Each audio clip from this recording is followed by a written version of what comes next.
你们好 Welcome to my YouTube channel, 上海记. It's Joey, I'm back. Zhou is my last name, Yi my first. Today's topic is 4 Zhongguo Proverbs, part 2. 2 more Zhongguo Proverbs.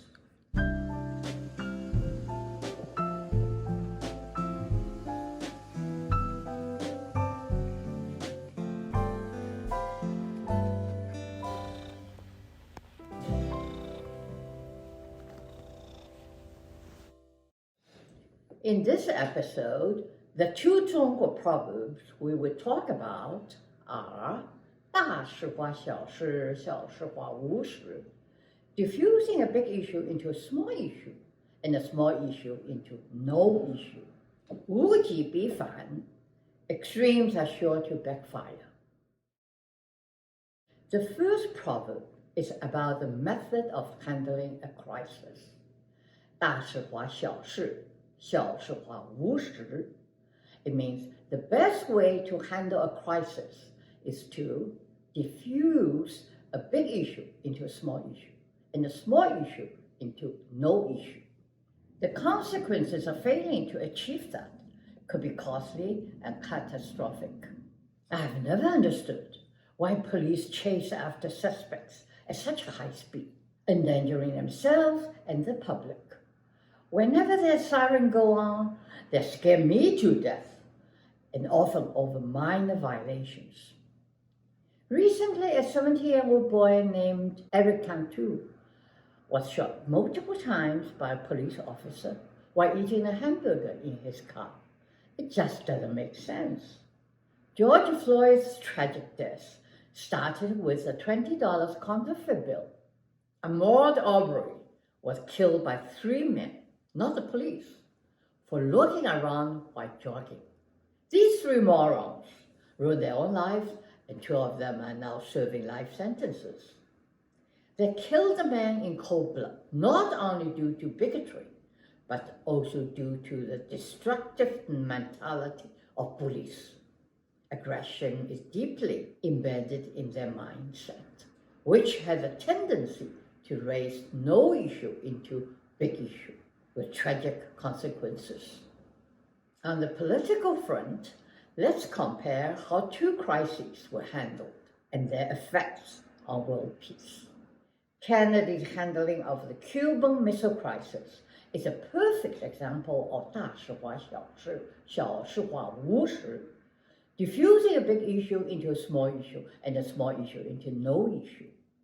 The Cuban Missile Crisis started with a nuclear threat, which was a big issue.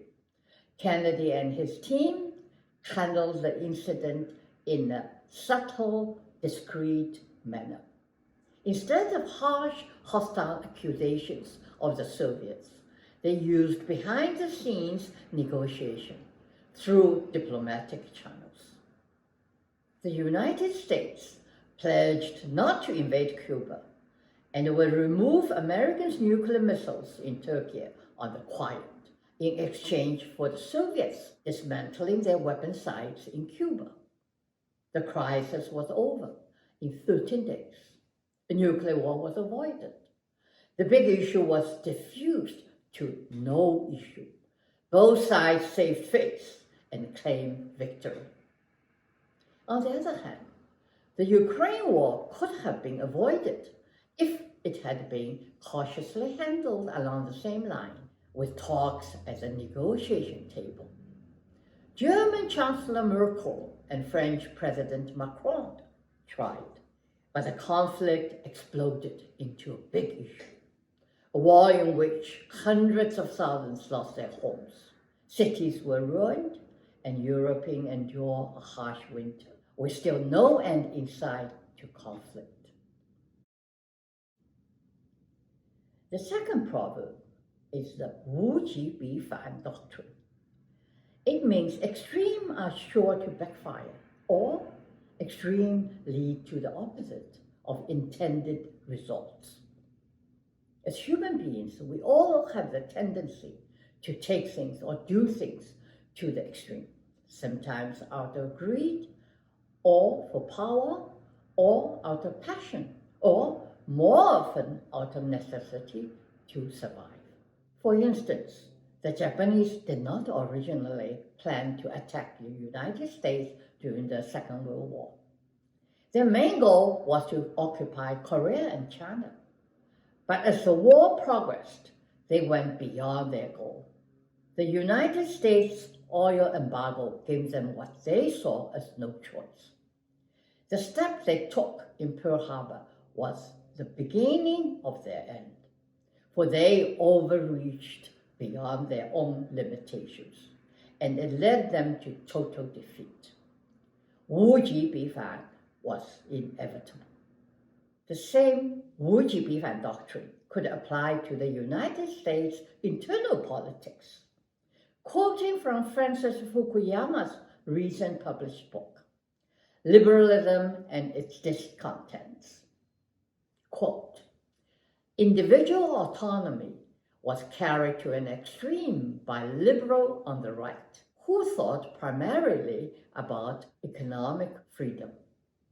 But it was also carried to the extremes by the liberals on the left, who valued a different type of autonomy centered around individual self-actualization, while neoliberalism threatened liberal democracy by creating excessive inequality and financial instabilities. Liberalism on the left evolved into modern identity politics, version of which then began to undermine the premise of liberalism itself, unquote. This is a typical Wuji Bifan reaction from both sides. So was the United States war on terror. The easy victories of the two Iraqi wars elevated the United States' power to unprecedented heights. The war against the Taliban in Afghanistan was like adding legs to a snake, prolonged the issue to an extreme and ending with the Taliban back in power, and tarnishing the United States' image as an invincible superpower. Now, let's look at globalization versus protectionism, how the two play out. In the late 70s, the Zhongguo government was sold on the idea of globalization. Zhongguo took it seriously, diving into it in a huge scale and becoming the world's second largest economic power in record time. Wait a minute, thought the United States government. That's not the globalization we meant. The United States was threatened and needed to protect itself. So there was a sudden switch, a turnaround, and the United States went back to protectionism with no more globalization talk. That put Zhongguo on the defense immediately. Now Zhongguo had to protect itself too. Realizing its vulnerability, technological self-reliance became the new priority. The Wuji Bifan doctrine was reflected on both sides, pushing the world into chaos. Would this be the end of globalization? Or was this just the beginning of a chain of Wuji Bifan reactions toward protectionism? The ongoing war in Ukraine is another example. NATO's expansion was the initial driving force. Putin had pushed too far after the annexation of Crimea in 2014. The invasion of Ukraine was the result of his miscalculation of the United States' reaction.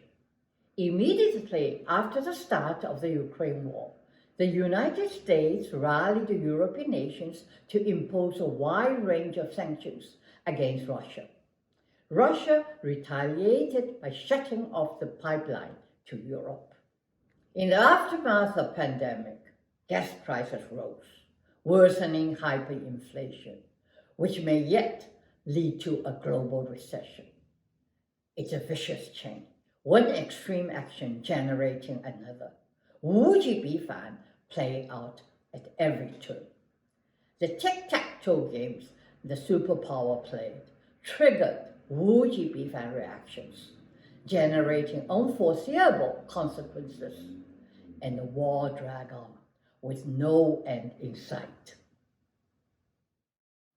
Okay, that's all for today. I hope you have found all 4 Proverbs interesting. I shall see you in the next episode of Shanghai, in which I shall talk about the images of Zhongguo women in the West, a topic that is long overdue. Come and join me to find out my thoughts on the subject. Take care. 保重。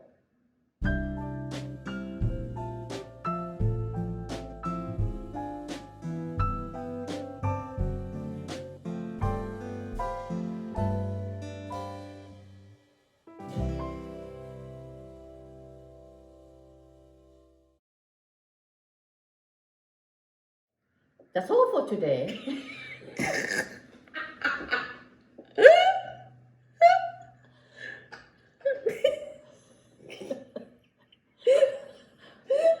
I never talk like that.